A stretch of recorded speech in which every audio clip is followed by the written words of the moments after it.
Hello students, class 10th में कल तक हम लोग क्वेश्चन बनाए थे 20 तक। आज हम देखेंगे 21 से। ठीक है, देखिए पहला नंबर जो क्वेश्चन है वह लिखा गया है, यदि रेखाएं x + 2y = 3, 5x + ky = 15 के अनगिनत हल होने के लिए k का मान क्या होगा, या k का मान निम्नलिखित में क्या होगा। तो देखिए ये दो चर वाले रैखिक समीकरण में हम लोग कंडीशन जानते हैं कि अनेक हल होने के लिए, अद्वितीय हल होने के लिए, कोई हल नहीं होने के लिए, ये सब कंडीशन होता है। जैसे अगर हम बात करें पहला नंबर की, तो a1/a2 ≠ b1/b2, ठीक है। इसके लिए अद्वितीय हल होता, जैसा कि आप जानते हैं। दूसरा होता है a1/a2 = b1/b2 = c1/c2। अगर ये तीनों बराबर होता है एक दूसरे के तो वो अनेक हल होता है, ठीक है। और तीसरा कंडीशन ये होता है कि a1/a2 = b1/b2 और नॉट इक्वल टू c1/c2। अगर ये कंडीशन होता है होने के लिए कोई हल नहीं होता है। तो कह रहा है कि अनगिनत हल हो, तो अनगिनत हल के लिए यही ना कंडीशन हम लोग लगाएंगे, ये वाला, ठीक है। तो इसी पर हम लोग क्वेश्चन बनाएंगे और वहां से हम लोग k का मान निकालेंगे। इसी k का मान आपको निकालना है, ठीक है। तो चलिए देखते हैं हम लोग क्वेश्चन। तो ये कंडीशन याद रखना है, क्योंकि कंडीशन जब याद रहेगा तभी हम लोग प्रश्न को सॉल्व करेंगे।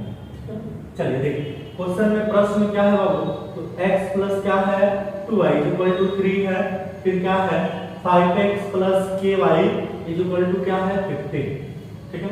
तो ये a1 ये है, यानी कि इसका कुछ नहीं गुणांक है तो 1, यानी कि a1 क्या होता है a2 = b1/b2 = c1/c2।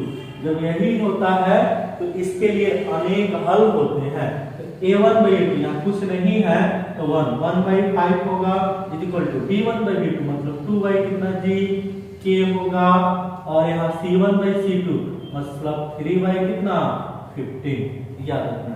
तो आपको यहीं से k का मान निकल जाएगा, यानी कि यही दोनों अगर आप ले लेंगे तो k का मान निकल जाएगा। क्रॉस जब गुणा करिएगा तो k होगा = बताइए कितना होगा जी, तो k के किस मान के लिए, तो k का मान कितना 10, क्योंकि k में 1 से मल्टीप्लाई k और 5 गुना 10, इसलिए k का मान कितना 10। तो देखिए 10 है इसमें डी नंबर, इसलिए ऑप्शन कौन सा हो जाएगा, ठीक है। तो ये चीज जब याद रहेगा तभी तो क्वेश्चन भी बनाए, ठीक है। चलिए आप इसको नोट करेंगे। अगला क्वेश्चन देखते हैं हम लोग 22 नंबर।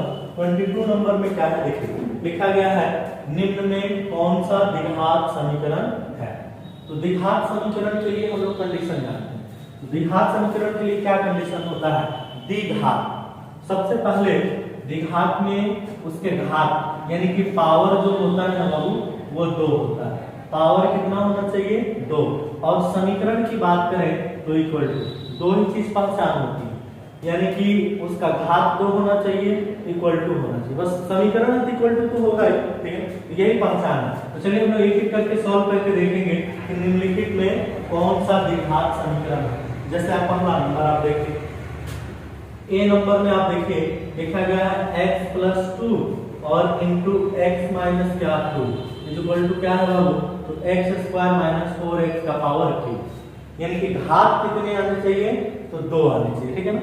तो हम लोग एक एक करके चारों प्रश्न को सॉल्व करेंगे और उसमें देख लेंगे कि कौन सा द्विघात है। चलिए इसको सॉल्व करेंगे तो आप देखिए यहाँ पे प्लस में एक माइनस है, तो a² - b², तो a² यानी x² - 2 का स्क्वायर, बोलो होगा कि नहीं, ये हो जाएगा x² - क्या होगा जी 4x3, यानी कि हो जाएगा x² - कितना 4 बराबर x² - 4x का पावर क्यूब, x² कट जाएगा। अब देखिए यहाँ पे हो गया -4, ये माइनस में इधर आएगा तो प्लस में 4x³ = कितना 0 हो जाएगा। तो देखिए इस समीकरण तो है लेकिन घात कितना है बाबू 3 है, तो 3 वाले को तो द्विघात कहेंगे नहीं, इसलिए ये द्विघात समीकरण नहीं, ठीक है। अब दूसरा सॉल्व करके देखते हैं। चलिए दूसरा सॉल्व करके देखते हैं, यानी कि आपको सॉल्व करके देखना होगा जिस समीकरण का घात अगर 2 हो जाए वही द्विघात होगा। जैसे दूसरे वाले को सॉल्व करिए तो x प्लस 2 का स्क्वायर है इज इक्वल टू 3 है x प्लस 4 है। तो इसको a प्लस b का होल स्क्वायर पे करेंगे तो x स्क्वायर प्लस 4x होगा प्लस 4 होगा। इसको मल्टीप्लाई करेंगे तो 3x प्लस क्या होगा बाबू 12। ये हो जाएगा x स्क्वायर, ये प्लस में है, ये प्लस में इधर आएगा तो माइनस में, तो 4 में 3 1 हो जाएगा तो हो जाएगा प्लस x। बताइए अब देखिए ये प्लस में इधर आएगा तो माइनस, तो माइनस 12 में 4 घटेगा माइनस 8 बराबर कितना 0। बोलो हो जाएगा कि नहीं। तो देखिए इसका घात 2 है, ये समीकरण में भी है, इसलिए कह सकते हैं ये द्विघात समीकरण होगा। जब ये दोनों को भी आप सॉल्व करेंगे ना तो द्विघात समीकरण नहीं होगा, इसलिए आप इसका जो आंसर होगा कौन सा बाबू बी, ये याद रखना। ठीक है चलिए अगला प्रश्न देखते हैं। अगले प्रश्न की ओर चलते हैं हम लोग। एक कंडीशन समझ के बनाना होता है। अगला देखिएगा लिखा गया द्विघात समीकरण px² + qx + r = 0 के मूल है। तो अगर द्विघात का अगर जनरल फार्मूला लिखें तो x² + bx होता है प्लस c होता है, ये इतना होता है।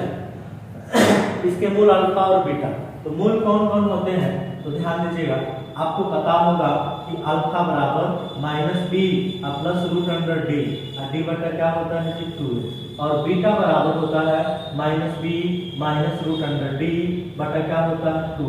लेकिन अगर दोनों को अगर एक में मिला कर लिखते हैं तो -b तो सेम है, ये प्लस और ये माइनस होता है तो प्लस माइनस दोनों एक बार लिख देते हैं और d बाई क्या जी 2 बोलो होता है। और d क्या होता है जी विवेचक, जिसको हम लोग क्या बोलते हैं बाबू d बराबर b² माइनस क्या जी 4ac। तो जहां d है उसके जगह पर हम क्या लिख रहे हैं b² माइनस 4ac लिख सकते हैं और नीचे क्या होगा जी 2a। ये इसके लिए ध्यान दीजिएगा, इसके लिए है ये -b plus minus √b² minus 4ac by क्या 2a ये होगा। लेकिन क्वेश्चन ये तो दिया नहीं है, ये कह रहा है कि px² यानी ये कह रहा है px² प्लस qx प्लस क्या बाबू r = 0। ये समीकरण द्विघात समीकरण यानी कि ये इसके लिए बताइए कौन सा मूल होगा। तो देखिए यहाँ a की जगह क्या है p है, b की जगह क्या है q, यानी कि ये a है ये b है और ये क्या है c है, सिर्फ वैल्यू रख दीजिए। अब जहां पे b होगा उसकी जगह q रखेंगे, चलिए रख के देखते हैं हम लोग। b माइनस का माइनस होगा, b की जगह क्या रख रहे हैं q, ये प्लस माइनस होगा √, b की जगह क्या रखना है q, तो q² माइनस 4ac 4 का 4, a की जगह क्या रखेंगे जी p और c की जगह r और नीचे 2a 2 का 2 और a की जगह बताइए a की जगह p होगा, सिर्फ वैल्यू रख देना। यानी कि a की जगह p रखेंगे, b की जगह q रखेंगे, c की जगह r रखेंगे, इसमें तो वैल्यू रखे तो ये है। तो इसमें देखिए कौन सा ऑप्शन है -q, ये तो होगा नहीं क्योंकि q के पहले माइनस नहीं है, प्लस माइनस और q² minus 4pr q² minus 4pr भाई क्या है 2p, लेकिन इसमें माइनस नहीं, लेकिन यहाँ माइनस आप देखिए है कि नहीं, यहाँ पे 2p है लेकिन यहाँ प्लस होगा, लेकिन यहाँ देखिए क्या है बाबू माइनस प्लस में देखिए 2p नहीं है तो होगा कौन सा b। इस तरीके से हम लोग वैल्यू को क्या करते हैं रखेंगे, रखने के बाद आप देखिएगा कि उसका वैल्यू जो है ना कौन सा आता है वही उसका मान हो जाता है। ठीक है चलिए अगला प्रश्न देखते हैं हम लोग। तो द्विघात समीकरण में ये चीज सब चीज समझना होता है कैसे बनाना है, ये सब प्रश्न है। अगला प्रश्न आप देखिएगा, अगला प्रश्न क्या है तो द्विघात समीकरण 6x² प्लस 6x प्लस 1 = 0 के मूलों की प्रकृति क्या है। मूलों की प्रकृति आपको निकालना है। 6x² plus 6x plus 1 = 0। मूलों की प्रकृति मतलब मूल बराबर है या मूल असमान है या कोई मूल नहीं। ठीक है चलिए चेक करते हैं। यहाँ से a बराबर क्या होगा बाबू 6 होगा, b = 6 और c = क्या जी 1। तो मूल निकालना है तो पहले b निकालेंगे, b² माइनस क्या बाबू 4ac, तो b की जगह 6 का स्क्वायर होगा माइनस 4 का 4, a की जगह क्या होगा 6 और c की जगह 1। a b c जानते हैं ना, a b c, b बराबर b² माइनस 4ac निकालेंगे। 6 का स्क्वायर 36, 6 चौका 24, घटाएंगे 6 में से 4 जाएगा 2, हाँ 3 में से 2 जाएगा, यानी कि चूंकि डी का जो मान आया डी ग्रेटर देन 0, डी बराबर जब 0 होता है तो मूल वास्तविक और बराबर हो जाता है, बराबर होता है तो डी लेस देन 0, डी का मान अगर कोई निगेटिव आ जाता है तो कोई मूल नहीं होता है, लेकिन अगर डी ग्रेटर देन 0 आ जाता है इसलिए मूल वास्तविक और असमान होते हैं। क्या होते हैं बाबू? वास्तविक और असमान। ये कंडीशन है, आपको याद रखना पड़ता है, ठीक है ना। यानी कि जब d बराबर 0 हो जाए तो मूल वास्तविक और समान होते हैं, d ग्रेटर देन 0 हो जाता है तो मूल वास्तविक और असमान होते हैं, जब d लेस देन 0 हो जाता है तो कोई मूल नहीं होता है। तो इसके लिए क्या होगा बाबू? मूल वास्तविक और असमान, यानी कि आंसर कौन सा? सी नंबर, ठीक है। ये आपका ऑप्शन है, ठीक है। इस तरीके से हम लोग क्वेश्चन को सॉल्व करेंगे। देखिए 25 में इसको वीडियो को पॉज करके आप नोट करते चलिए, ठीक है।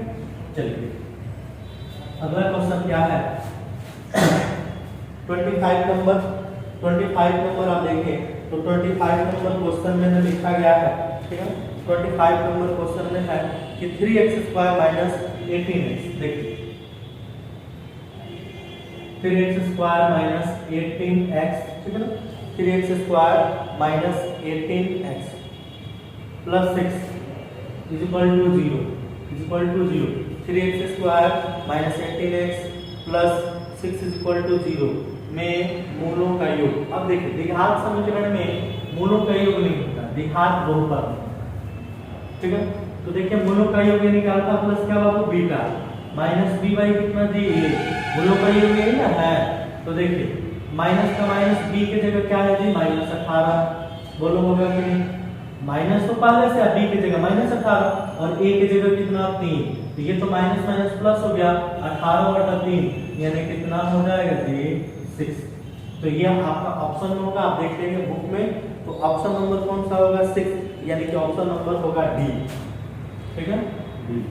तो इस तरीके से हम लोग क्वेश्चन देखे 21 से लेके 25 तक, यानी 25। तो इस तरीके से क्वेश्चन आप बना लेंगे। अगला क्वेश्चन अगले वीडियो में, ठीक है। Thank you.